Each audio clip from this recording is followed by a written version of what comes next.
Mana geçe şu Ulu Manastın Kökötöy'ün aşı bölüm menen sabah 8. sabah 7. sabahты аяқтадық эле. Бүгүн эми ошол Манас тарыхый дастанынын кульминациялык жыйынтыгы чокусу жыйындысы Чоң Казатка келип жеттик. Чоң Казат эми Чоң Казат муну Сагынбай Орозбаковдун варианты боюнча чоң чабуул деп турат. А калган варианттарда мен көргөн варианттарда окуган варианттарда Чоң Казат деп айтылат. Эми Казат деген Газават деген араптардын сөзү да кийинки манасчылар кошсо керек. А чоң чабуул дегени ынандырарлык да байыркы кыргыз тилинде. Эми кеп анда эмес Чоң Казат. Чоң Казат деп бизге калды, жетти. Ошо Чоң Казат башталарда Алмамбеттин акылы менен Чоң Казатка кыргыздар аттанат. Эми жалп кыргыз ошо Манастын туусунун алдында көп элде казагы, мынабы Анжан, Санжыбек дейт көп жер ооган тиги булар баягы Манастын хандыгына баш ийген эл, журт, тайпа. Ошол кезде Манас бабабыз болуп турган кезде да 40тан өтүп, 40 жаштан өтүп, 50ге чукулдап дегендей. Анан ошондо ушундай сүрөттөлөт атаң көрө. Бул эми поэтикалыктагы, философиялык жактан да абдан мыкты сүрөттөө да. Айың менен күнүңдүн жаркынынан бүткөндөй, аялдында булуттун салкынынан бүткөндөй, алтын менен күмүштүн ширөөсүнөн бүткөндөй, асман менен жериңдин тирөөсүнөн бүткөндөй. Эми бул укмуш сүрөттөө да, Айкөл Манасты сүрөттөө атат. Анан эми Чоң Казатка аттанаардын алдында бир чатак иш болот. Эми жана Көкөтөйдүн ашы көп чатактын башы деп айтылып атпайбы? Эмне үчүн ошол чатактын башы болгон? Эми Кытай, Манжу, калмактар байгенин көбүн кыргыздарга кыргыз тарап калдырган. Анан байге кеткен жерде азыр деле ошондой намыс, чыр, ар, анан чыр башталат. Ошондо Аккула ат чабыштан жанагы 9 күндүк ат чабыштан чыгып келгенде, ошонун байгесин эми Манас чоролору менен башка жакта жүргөн болуу керек. Байгесин Коңурбай баштап ичи күйгөн жоо тарап талап алып кетет да. Эми байге ал жылкы. Жылкыда 1000 жылкы сайылган байгесине 1000 жылкы сайылган ат чабыштар кийинки эле мына соңку Шабдандын ашына чейин болду да. Ошол жылкыларды, сан миңдеген жылкыларды айдай качышып булар. Анан алтын күмүшүн талап Манас жокто. Анан ошол качып деп Кулжага чейин кирип кеткен экен. Эми өзүбүздүн жерге келди деп Жолой, Нескара, Ороңгу жанагы хандар анан жай баракат жатканда артынан Манастын колу жетип анан талкалап байгени ажыратып, бирок Кошойдун кеңеши менен эми өзүбүз чакырып алып буларды эми түйүнө жетебиз, койгулап алдар деп Кошой акылман Кошойдун кеңеши менен кайра тарткан. Кайра тартып анан Чоң Казатка даярдыктар жүрөт. Эми ал Чоң Казат деген эмне деген эми? Маселен тиги тарыхта, кийинки соңку тарыхта Наполеондун жүрүшү, мына Наполеондун жүрүшү орустарга 1812-жылы 500 миллиондон 600 миң аскер менен келген экен. Мына кийин тарыхын окудук. Александр андан мурунку биздин заманга чейинки Александр Мүйүстүү, Искендер Сулкарнайын деген Македонскийдин жүрүштөрү, эми тарыхта Чыңгыз хандын жүрүшү. Андан ошол замандардагы биздин ушул Манас, Айкөл Манастын Чоң Казаты. Мына Атилла деп Иримге чейин барган кыргыздардын колу кесинде кыргыз, казак, кыпчак тигибу деп жүрөбүз, эми түбү кыргызда. Ошондой даярдык жүрүп атканда жети хандын Манаска каршы чыгышы деген бөлүм бар. А жети хан ким?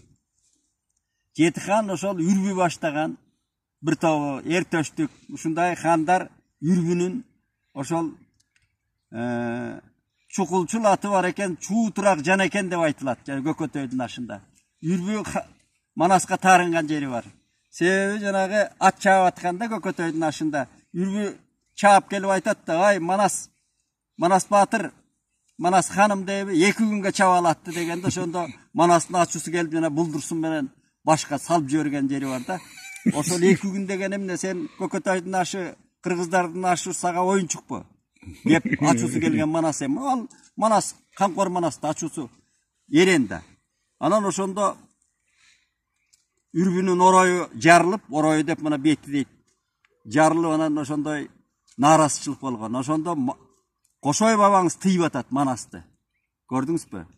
Мындай деп тият. Манас деп койсо барбая түшөт экенсиң, үйлөп койгон чанаштай дардая түшөт экенсиң дейт. Карачы кандай сын айтылып атат. Азыр ушу сын айтса, азыркы биздин төрөлөр чалап атпайбы? Манас деген ошол империяны, ошончо элди, калкты урама жыртып, камчысынан, кылычынан кан таап турган баатырды Кошой абасы кынына кийирип тилдеп атат. Сен муну үрбүдө хан да бир кыргыздын бир баатыры, сен аны камчы менен элдин көзүнчө төбөгө салсаң, эртең мени да чабасыңбы? Токтот деп атат. Ошондо токтоп, абасынын сөзүн угуп атат. Азыр Кошой барбы?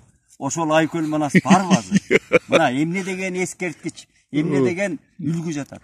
Анан сөздү кыскартып айтканда, ал Жетиган келип өзү Манасты көргөндө эле өздөрү баягы чабабыз деп келип алып, өздөрү Манастын сыйын көрүп, жанагы Манастын сүрүн көргөндө эле кынына кирип унчукпай калган. Анан сөздү кыскартып жумгактап айтканда, булар абдан чоң 30-100 миң кол менен дейт. 3 миллион бу, эмне деген 30-100 миң кол менен даярдык көрүп анан жолго чыгып атат. Акыл айдын өргөсүнө жолго чыгат деп айтылат. Анан ошо Кайран менен Каникей жолдон тосуп, анан Алмамбеттин кеңеши менен Каникейдин батасын албасак болбойт деп Каникей жеңе деп анан киришип, анан ошо Каникейдин сарамжалы айтылат. Ошо кыркчорого, куржундарга даярдаткан жана ер кийими, кыш кийими, жаз кийими деп. Болбосо Алмамбеттин айтканы боюнча 1,5 жылда келет экен. Ал чоң оюнчук эмес да, Бейжиңге жөнөп атат. Ошентип анан Каникейдин сарамжалдыгы, уздугу, олуязадалыгы ошо жерде мыкты айтылганда, анан Кайран энең анан Алмамбеттен сурап, өзүнчө чакырып Алмамбетти Ал главнокомандующий да, Манаска көз салып жүр деп атат. Алмамбеттин кыйындыгын билет да. Алмамбеттин аярлыгын, абдан тактикалык чоң мыкты стратегия экенин азыркы тил менен айтканда, кылдат адам экенин билет. Анан ошондо Манаска ушу барбай эле койбойсуңбу, баскынчылыкка дегендей акыл айткан жери бар да. Ал көп варианттарда жок, кийин айтылат. Ошол Каникейдин кеңешин уккан эмес Манас. Бул жерде чоң сырлар жатат, чоң эскерткич жатат. Ошентип анан сөздүн кыскасынан жолго чыгышып, дегенде Бакайды хан шайлап, анан мындай чыкканда эле Бакай Айкөл киши да алдагы. Анан кыргыздар өзүбүздүн Бакай деп жолдон анан ары бери оюн кылып, кээ бир жерден эсе алып каалаган жатканда анан ачуусу келип Алмамбет булар булар оюнчукка баратабы дегенде анан Манас ошондо Бакайга киши жиберип, хандыгын авам таарынбасын Алмамбетке берели деп, Алмамбетти хан шайлап, кол башы, жол башы шайлашкан. Манас катардагы эле жокер катары, жөнөгөн да, согушка. Казат деген согуш деген сөз. Ошентип анан 40 күн, 40 түн жол жүрөт деп атат. Ат чалдырып эле жол жүрүп отурат. Ошондо жана караса, кол абдан тамтаңдап, чарчап, анчалык жол жүрбөптүр да. Узак жол жүрбөптүр. Мына 6 айдан тартып жол жүрүп атышат. Анан ошондо кыргылчал келип, Манаска даттанат. Кошун жүрбөй калды. Бул Алмамбет Кытай бизди өлтүрөп атат. Мындай айтты, жалпак тил менен айтканда. Дегенде Манас кыргылчалдын тили менен барып, аял эке эл чарчаптыр, кол чарчаптыр, эмне кылам дегенде Алмамбет айтып атат. Манас ханым, баатырым, бул эмне оюнчукпу силерге Бейжиң деген. Эмне бул силерге эмне сапарга келатасыңарбы? Дегенде анан Манас уялган жери бар. Оңбогон кыргыл оңбой кал деген жери бар да. Ушул сен тилиңе кирем деп шагым жаман сынды дейт. Ошентип анан 40 күн 40 түн жол жүргөндө, ошо жокерлер салактап атка жүрбөй калган. Ошондой кезде барып анан жана Уркун деген дарыяны кечип өтүшөт да. Уркун деген чоң дарыя экен, ошо Кытайдын чет Бейжиңдин чегине барганда. Анан ошон дарыядан кечип өткөндө, анан баягы азыркы тил менен айтканда, азыркы аскердик отбой берилет да, мындай айтканда. Эс алгыла деп анан ошондо Алмамбет анан колду жайгарат. Ошол кыш кирип калган мезгили болот, кышта уш жерге кыштайбыз деп анан чатырлар, кам чом абдан кенендем, күл азыктын түрүн алышкан. Анан коштуу аттар бар, жылкылар бар дегендей, казан аягы бар, анан ошентип анан өргүү болгон, чоң өргүү. Анан Алмамбет кеңеш куруп, болгон кол башчылар чогултуп, жана 30-100 миң аскер деп атат. Эмне деген жер жайнаган аскер. Анан ошо жерде бир кызык окуя болот. Күлкүлүү бир чети, юмор да. А жанагы жолго чыкканда Алмамбет баягы Кытайдын тартиби менен 1000 башы, 100 башы, 10 башы деп бөлгөн да. Анан Манас ошо Тазбаймат деген чоронун 10 башылыгынын алдына кирген экен. Ошол жерде колдун санагын алганда Тазбайматтын 10-чу кишиси жок. Тазбаймат таппай калат буйдалып, 9 эле. Анан Тазбайматтын тартип боюнча башы кете турган болот да. Анан башы кете турганда бирөө эстетсе шуту, бирөө Тазбаймат сенин колуңда Манас бар эмес беле дегенде, ого куй деп анан Манасты, о маке деп анан издеп калат деп абдан юмор. Анан Манас күлүп атпайбы? Кокуйгун. Уруган Тазбаймат, унуткан кишиң мен болсом, кол башкарган сен болсоң деп анан Манас күлөт да. Анан элдин баары күлөт ошол жерде. Анан Аком Забыл Тазбаймат деп кийин Кеңешбек Асаналиев деген чоң сынча адабиятчы жазбадыбы? Салыштырып, Аком Забыл Тазбаймат деп. Тазбаймат кимди унуткан деген сөз калганда Манас унутуп атат. Анан бул жерде көрдүңбү? Реалдык баягы турмуштун чындыгы жатат да. Экинчиден ошол жерден анан жанагы жыйын болгондо анан Алмамбет бул эми жөн эле бежим барып эле чабала турган жер эмес. Мунун сакчылары көп, чоң эмне сырлары көп. Анан чалгынга баруу керек дегенде анан ким чалгынчы болот дегенде эч ким унчукпайт.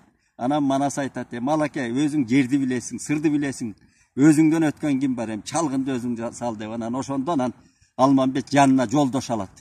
Анан жолдошту тандап анан Манастан: "Мага жолдош болсо сыргак болсун. Улакандын эл сыргак. Атка жеңил тайгачак. Жоо келсе энеси эркектер өгөндө сүйүнгөн. Баатыр десең баатыр. Мыкты жаш жалындап турган анан сыргакты жанына алат. Анан ат мага мо Ажыбайдын карт күрөңүн бер деп анан Ажыбайдын карт күрөңүн. Ошо жанагы жылкы чапканда жол баштаган Камбар атанын тукуму да таң көрөт. Анан ошондой анан булар анан чалгынга кетет. Чалгынга кеткенден калган аскерлер жайма-жайда сакчыларын коюп, кароолдорун коюп, калганы баягы чатырларда оордатып, көңүл ачып, анан оордатып, анан 40 чора 2 жаат бөлүнүп, 20 бөлүнүп, анан бир жагына Рамандын урчуулу, бир жагына Кыргылчал баштап анан оордатышат. Ошондо оордодо чыр болуп, эми оордо оюнунда ошондой оордо оюну чырга чукул оюн, абдан кылдат жана эрежелери кылдат, ошондон чыр көп болгондо. Кыргыз жөн жүрбөйт экен да, ошол жерде. Кыргыздын башкенттери деле бар, бирок кыргызда айрыкча да. Анан ошол оордодон чыр чыгат. Чыр чыгып анан 2 жаат болуп анан чубак, бир жагы чубак, эме баягы артында чубак турат. Анан ошол чубакты мына жеңилип бараткан тарабы анан айтат: "Эми чубакка таянып алып эле бизди омуролобо сен. Чубагың гана кыйын болсо Алмамбет жанына албайт беле. Эле дардайып жатат чубагың" десен анан арызданып барыптыр чоролордун бири. Анан чубак Алакөөдөн киши да мал.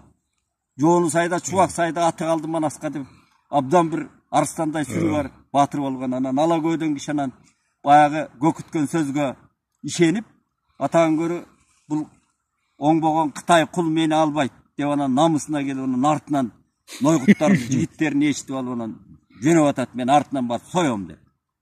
Ошондо анан Бакай кароолдо турган Бакай көрүп калып, кайт десе болбой анан кетип атканда анан Манаска барат: "Сен токтотпосоң токтой турган эмес тиги чунак кул. Кетти тиги соём" деп артынан. Деп анан Манас артынан барып, ошондо барганда анан тирешип калган экен чубакка жетип. Алмамбетке чубак жетип анан тирешип калат. Сырга карачала албай экөө кылычтарын кындан сууруп. Ошондо анан Манас жетип анан токто десе болбойт. Анан Манас: "Эми мени шерменде кылып келген экенсиңер, жалпак тил менен айтканда, ушундай чоң казатка. Эми өлүшүп кетчү көрөйүн 2 кул" деп анан Манас чыга берет ошондо. Анан тияка барып анан эми бири-бирине кол салабы деп анан Манас мындай кыйнайып карап турганда анан тиги ошондо Алмамбет айтып атат: "Эй, чунак кул, бул эмне оюнга келдикпи биз? Мен каалаган кишим менен барам да, эмне сыргак сага атаандаша турган кишиби?" Мындай айтканда. "Сен эмне деп атасың?" деп ошондо айтып атат: "Хан кыл дедим кимиңди? Ханың өкөң бирикчи, кагайыңбы жиниңди" деп атат. Манасың өкөң бирикчи дейт атысы келгенде. "Кагайымбы жиниңди" дейт. "Бек кыл дедим кимиңди? Бегиң өкөң бирикчи, берейинби жиниңди" деп атат. Ошондой болгондо анан экөө бири-бирине кол салышпайт. Кол сала алышпайт достор да. Анан ант шерт деген бар, аттап өтө албайт. Ошондо анан кайра анан кылычтарын кынга салып, манас караса, жана ак буудайдын унундай жуурулушуп калды дейт деп экөө кучакташып. Кайра анан ошондон Алмамбет анан чубакты кошо алып анан чалгынга кетет да. Мына ошондой башталат. Калганы немкиде болсун.